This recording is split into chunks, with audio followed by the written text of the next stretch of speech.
Hey friends, welcome to the Publish, Promote, Profit podcast. I'm Rob Kosberg, and every week I show you how to use a best-selling book to grow your income and your impact. And if you're interested in having your own best-selling book, I recorded a short video explaining our trademarked process at beginmybook.com. All right. Hey, welcome everybody. Rob Kosberg here with another episode of our Publish, Promote, Profit podcast. Got a great guest for you today who's written a couple of books. Dr. Fred Moss, MD, has been practicing in the mental health field internationally for over 40 years. That's a good long time in that field, doctor. He's the expert on delivering your true voice into the world so that it can heal. Along with being a highly successful transformational coach, his signature technology, True Voice Podcasting, is for people who are ready to take their lives back and speak their authentic message into the world. He's the author of Creative 8, Healing Through Creativity and Self-Expression, and also the book, Find Your True Voice. And I think that that's at findyourtruevoice.com. Is that correct, Doctor? That's right. Exactly. Yep. Awesome. Well, great to have you on the podcast. Thanks. Findyourtruevoicebook.com. Sorry. It's findyourtruevoicebook.com. Awesome. And we'll give links at the end and we'll put those in the show notes. So no worries about that. So great to have you on. Very, very intriguing idea. So you've been, a psychiatrist for 40 years practicing in the field. And somehow that has led you to this idea of finding your voice through expressing it in podcasting. What in the world? Talk to me about that journey and what that means. Like, give me the idea of what that, help me understand what that actually is. That's really great, Rob. And the reason I'm laughing is it just seems so ironic because ultimately, back in the day, I was born to communicate. The first day that I arrived, really the first second that I arrived, I think my two older brothers, 10 and 14 years older than me, and my parents were just, there was some disarray and some chaos in the home. And they were just hoping that I would bring some joy, communication, and love to their already worn out family. And so that was what my full-time job has been my whole life until now. And it started I was hit the time, punch in. It was my job on the first second. And I became so enchanted with communication early in my life. And my brothers were kind enough to, teach me how to, I don't know that they were always kind, but, teach me how to read and teach me how to do math long before I even went to elementary school. So I was pretty precocious in elementary school. I spoke a lot. There's no teacher in my elementary school who wouldn't remember having Fred as one of their students. I'm quite certain of that. And I just wanted to be a communicator. I just saw the magic of communication. I'd see those four adults talking to each other or see other people talking. When I learned how to talk, it would seem like I could get stuff done just by uttering certain words, and really felt like the power of voice and the power of communication was the magic. It was the thing I was most enchanted with, the thing that I was most curious about. So I had heard that school was a place that you might learn how to communicate more effectively. And when I started school, that's what I thought would happen. But in kindergarten, what I really saw is that communication was, most kids weren't really ready to communicate like I already sort of was. And they were just, throwing blocks and picking their nose and not communicating. And And I myself, I was at least communicating. I'm sure, to be honest, is I was throwing blocks and picking my nose too, after all. But I was communicating, and I just felt like, okay, I'm going to learn how to communicate. It was just like inundated every day with how important it might be. And maybe I'm supposed to, as elementary school went on, it didn't get much better. So I thought, junior high, that's where the big kids are. They'll teach me how to communicate there. And when I went to junior high, I was disappointed only to learn that wasn't much better than elementary school, kind of worse. So it's like, high school, that'll be it. And then when, so you see how the story goes. It went downwards from high school again. I was like, I like the helmets, and the school of the state is University of Michigan. So I'm going to go to the University of Michigan. So I did everything I could to get myself into the University of Michigan with the whole idea that I would learn finally how to communicate. Well, lo and behold, it didn't happen in Ann Arbor either. It happened in Ann Arbor, actually, but it didn't happen in University of Michigan. And at the University of Michigan, I was being asked to just sit down, watch a professor say stuff that I otherwise didn't understand, regurgitate it back to them. And then I would be given a passing grade and told that I could move on as a good boy. And That wasn't communication either. So I dropped out of college. That was it. I got on a Greyhound bus, came out to California, and there to find myself, so to speak. I did some finding of myself and then realized I probably should get a job. So I went back all the way across, back to Michigan, and tried again at the University of Michigan. I only lasted for a couple terms. I took computer courses, COBOL, Fortran, et cetera. And it was like, no, this isn't it either. And I came home in 1980 and told my mom, I'm not going back to college ever. That's it. This is not where you learn to communicate. I'm not in. So she's like, okay, Fred, no problem. But you do have to get a job. And it's like, okay. She got me a civil service application. And I started a job at the state mental hospital for adolescents. And lo and behold, they were paying me money to communicate. Lo and behold, all I had to do was look across the table at this person who was about 6 or 7 years younger than me, but had gone through life too and was trying to figure out how to put one foot in front of the other, just like me. And we had communication be at the heart of our healing journey together. So not only was I able to heal in communication, and not only was I getting paid to help heal in that communication, but I myself was healing through that communication. Not only in the one-to-ones with the groups, with the other colleagues of mine, with my, coworkers. So somehow I hung on to that job for a while. Now, here's the problem, and this is where I was laughing. The thing I hated about that job, despised about that job really, was the way psychiatry was treating those kids. You see, we would call psychiatry if Johnny was up too late, or Jimmy and Tony had gotten in a fight.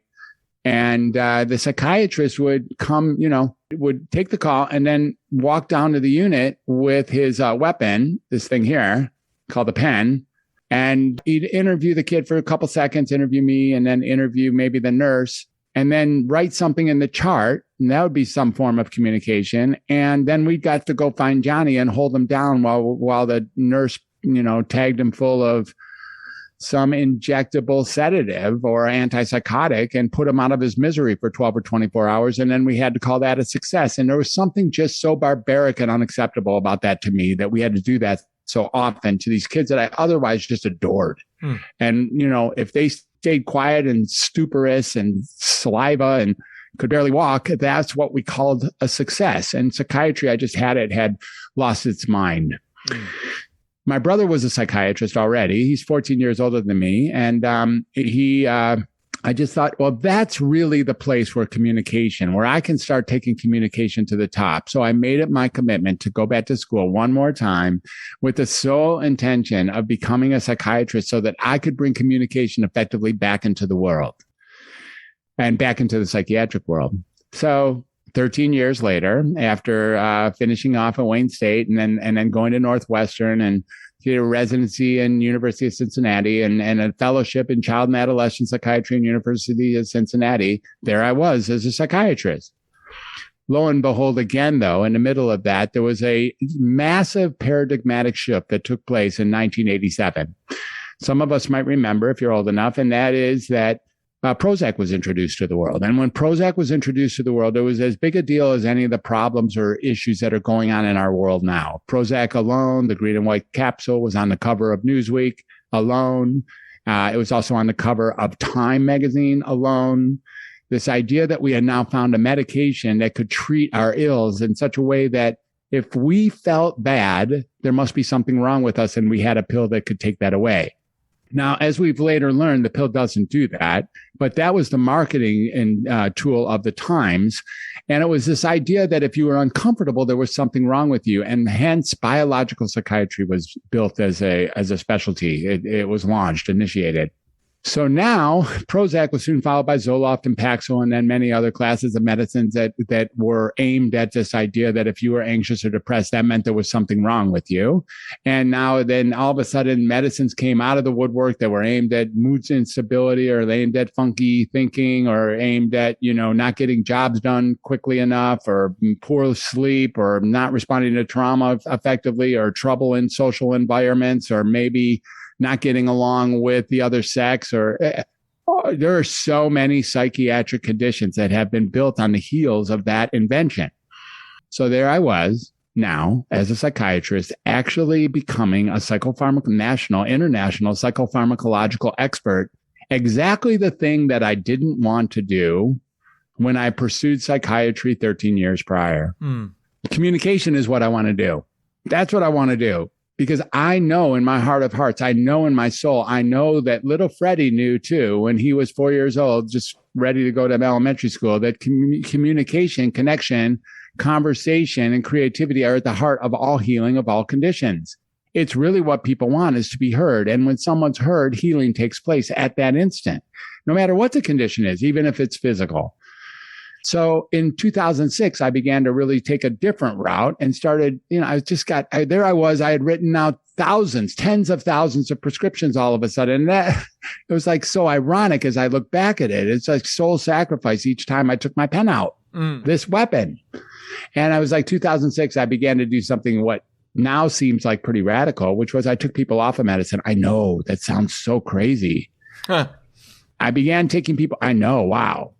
As if we're supposed to be afraid of coming off medicine and not afraid of going on medicine. It's most ludicrous.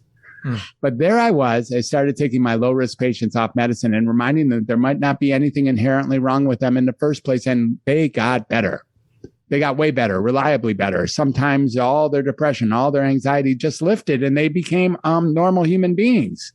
So the theory that the medicines and frankly, the diagnoses actually perpetuate the symptoms they're marketed to treat came to mind. Not only perpetuating the symptoms they were marketed to treat, but Rob, we're talking about the possibility that they were causing the symptoms they were marketed to treat. And we wouldn't really know that if you think about it. We would think that our condition had gotten worse, but luckily we're taking medicine to mitigate it. I started doing this over and over again, and my theory, unfortunately, proved correct. Each and every time that I was able to move someone off their medicine, they got better reliably. And each and every time we reminded them that maybe their diagnosis was just a facsimile of a prevailing conversation, they were able to steady themselves and begin to communicate effectively, and healing took place. Over the last 15 years, since 2006, I guess we're into 16 years now, I have found myself really backing out of the medical field and backing out of being asked to do that, which is required when you're a psychiatrist. I know if you're like most people, if someone says, what's the difference between a psychiatrist and a psychologist? Rob, you tell me what you know that difference to be. You can prescribe medicine. There you go. Isn't that just freaking crazy? Yeah. Makes sense. That's it. That's the answer. That's the rote answer. That's what 99% of the people say. And that's the last thing I want to do. Right. Literally. Yeah. So you want to know now how to find your true voice become the essence of my entire persona? It's actually been, but the wars I've been fighting to finally get to, let's bring your authentic message into the world right now, really came to a culmination point recently. Look, there's some troubling times out there. It's difficult. It's challenging. It's truly threatening in many different areas. And the most threatening thing going on in the world is not what we think it is. It's not a virus. It's not climate change. It's not sex trafficking or racism. Those things are monstrous, colossal threats to humanity. I'm not downgrading that. It's not even war.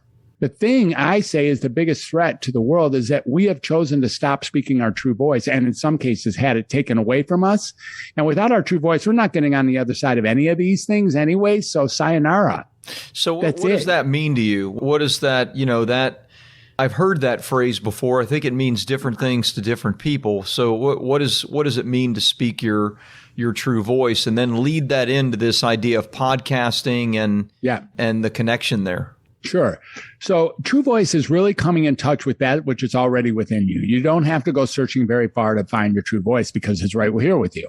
And it's really where you are in any given second. And frankly, most of us or all of us, if we're really true to ourselves, know when we're speaking something a little bit pretentious or off the mark from what we really know to be true. We're doing so maybe to maneuver ourselves or to manipulate, to prevent ourselves from being canceled or censored or thrown off the island, fear of being hurt or misunderstood. So we alter our truth in order to fit those molds.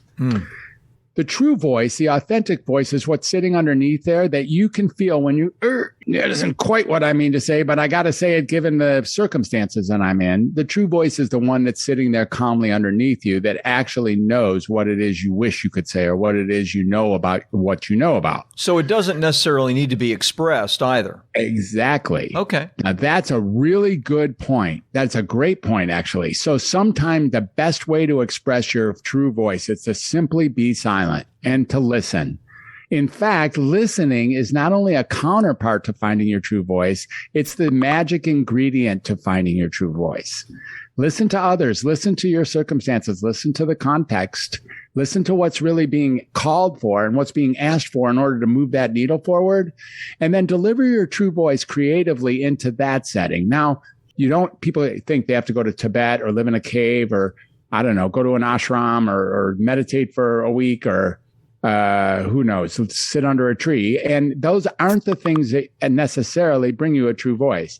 It's really a matter of just uncovering the things that we put over the top of ourselves, the muck that we put over to live a life of duplicity, a life of pretentiousness that actually paid dividends.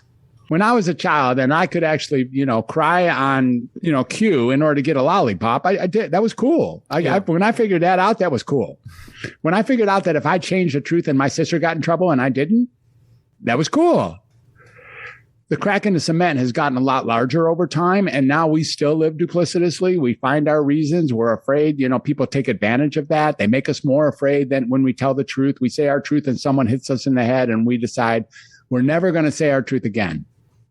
I think that Henry David Thoreau said the mass of men live lives of quiet desperation. Sure. That's right. And die with their song still in them.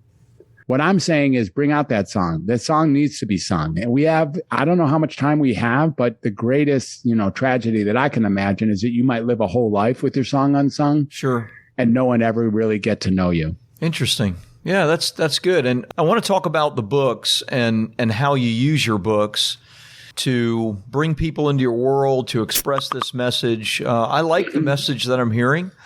I think the generation prior to me was, my parents and grandparents, and I'm 57, so I'm not a kid, but I think the prior generation was more embracing of medication, whereas I can't stand it. I would rather try to work things out with good nutrition, exercise, discussion, things of that nature. I'm not saying that medication isn't important at certain times, but I think it was the prior generation, at least from my perspective, was maybe always looking to that first rather than. Well, it's still the number one most sold class of medicine on the planet is definitely psychopharmacology. So it's still right there. People line up around the block. They take 8, 10, 12 medicines a day. And so polypsychopharmacology is right out there. And it's not a generational thing. It has not faded. it is the number one most. Nope. Number one. It did in this generation. I'll tell you that. That's good. That's good. The number one most profitable the pharmacology on the planet is definitely psychopharmacology. Interesting. Wow. Well, yeah. Sorry to hear that. I know. Well, if it's actually causing the symptoms it's marketed to treat, then that would be pretty problematic. A good business model, by the way, is to have a product that causes the symptoms and makes you buy the product. Amazing. Right? Yeah. If me and you would have designed that. If you're corrupt and you have no morals whatsoever, it's an amazing idea. It's a great idea. And it really did work. And it creates $1 billion a day industry, several $1 billion a day industry that really, really works in that matter. But it's not the medicines that are the problem. Anyways, let's talk a little bit about podcasting because I know you wanted me to mention that. I do want to understand that. Yeah. And then I want to get into the book as well. Sure. The podcasting idea was as a communicator, as an effective communicator with, 40,000 people who called me their doctor at least one time in their life. So, and then all the conversations I had beforehand with my elementary school teachers and so forth. What I really learned is that I'm a natural as a podcaster. I'm a natural as a host. I do okay as a guest.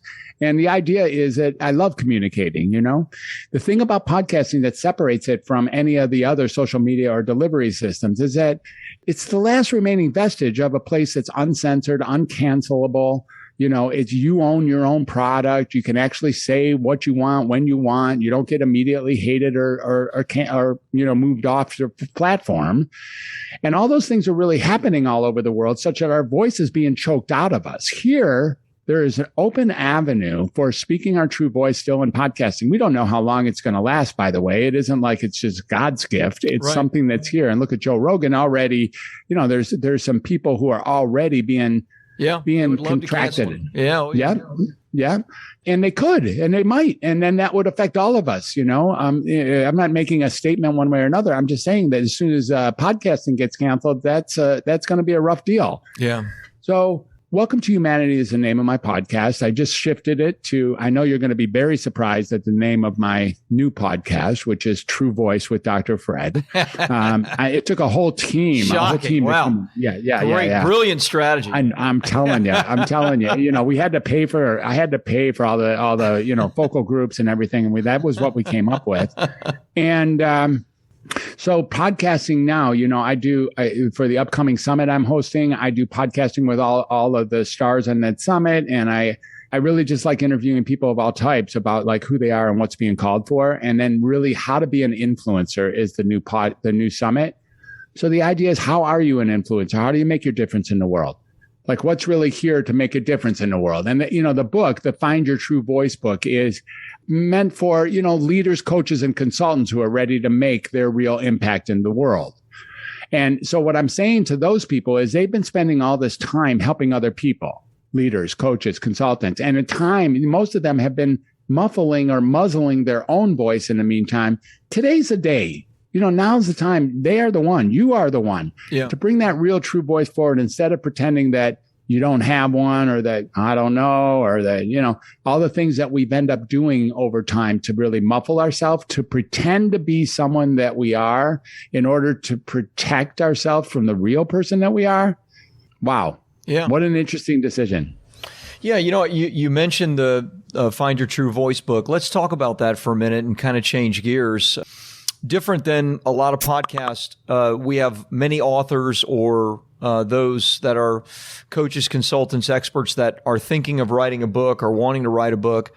So I always like to discuss how our clients are actually using their books to get more of what you want.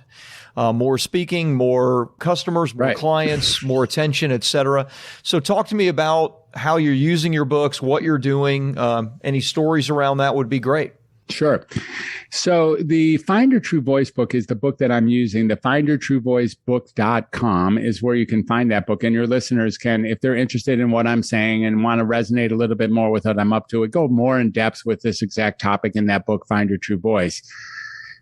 Is I give it away for free. I actually do. If I count on the people who are going to click that button, to be people who are at least interested and likely to read it. And if that's the case, there's enough in there that I use it as we'll say, I don't like the phrase, but as a lead generator, a lead magnet. Sure. People, there's a connection to my website there, and soon there'll be a connection to my circle community that I'm growing pretty quickly these days. The idea being that if you've read my book and you still want to talk to me, then you're not a cold lead anymore. And by the time you call me, we're already in business. So what does my book really do? My book bypasses the cold lead system. Yeah. This is, I'm already vetted. By the time someone's tapping on me, they're already interested in exploring what it would be like to work with me. Yeah. I got to tell you, that's more valuable than money in my world, because those cold calls, they are rough, as any of us who have made those, to get coaching clients or to get people in masterminds or to get any kind of leverage or any kind of, traction with anyone. The cold calls are the hardest part. So if this book is being used to bypass that section of that client journey, if you will, bring on more of it. And so I send that out and then I call back in about 5 or 7 days, make sure that they receive the book and let them know I'm out here. And I think that, as I told you before, I really do like the book. I even after reading it, like the writer of the book, who is me. And I was like, oh, I could use that phrase. I would use it. And it's like, oh yeah, that's because it's me. Yeah. And so it's really fun to have written a book that's so aligned with who I am as a human being. Love that. Now, you've mentioned, of course, the book and the website a number of times, and we'll give links again in just a moment.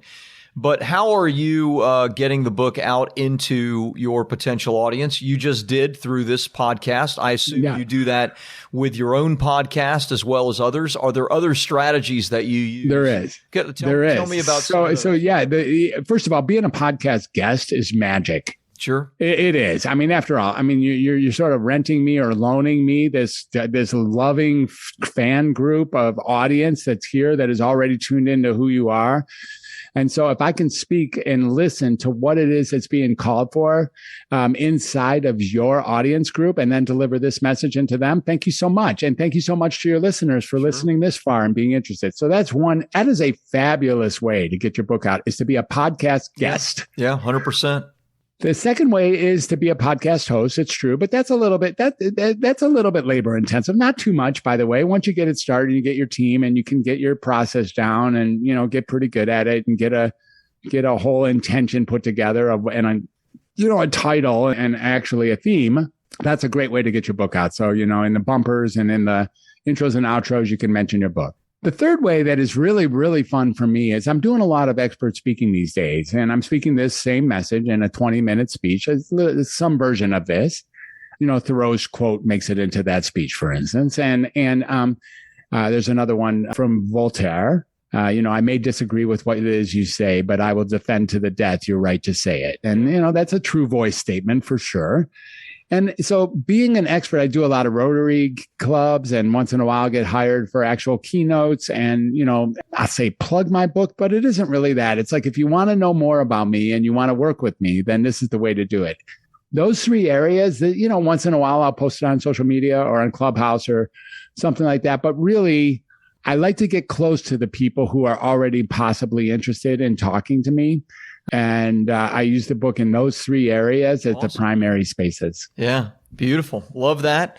Very, very helpful. Simple, but really powerful, especially if you do it systematically and appear on multiple podcasts and have your own and speak regularly. So love that, Dr. Fred. Let's give some links where people can learn a little bit more about you. You mentioned them once or twice already, but we'll of course have them in the show notes for you. So where can people go and get your book, learn more about you, et cetera? Right. So my book is at findyourtruevoicebook.com, findyourtruevoicebook.com, and you'll see a landing page there, and all you have to do is sign up for it. It'll show up in my list, and we'll get it out mailed to you in a nice folder and all that. Love it.